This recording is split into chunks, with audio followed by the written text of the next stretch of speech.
What do you do when your kid gets disappointed? 4 years Sam wanted a toy car desperately, but his mom said no. He lied down on the floor and started crying in the market. Mom got really upset seeing him crying and bought him that toy. 5 years old Ria wanted to take her favorite sunglasses to school.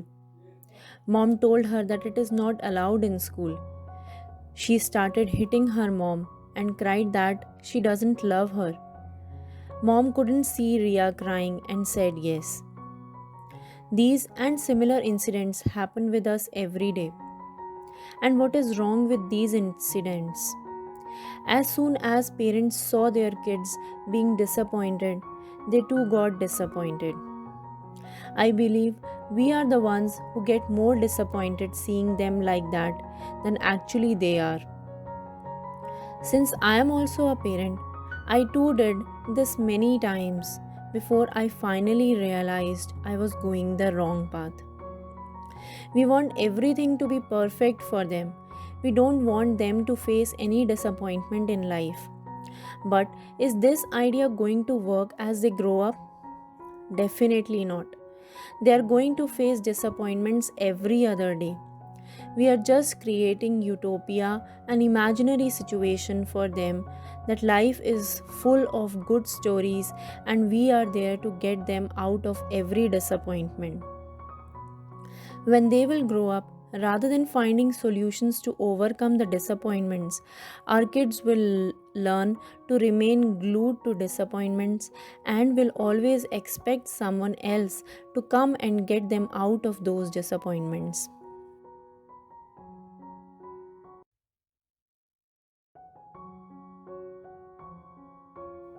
We want our kids to be strong, and guiding them how to handle disappointments is a part of that. Make them learn that we too are human and we too face disappointments. But we gradually gather the strength to look beyond those disappointments and move forward.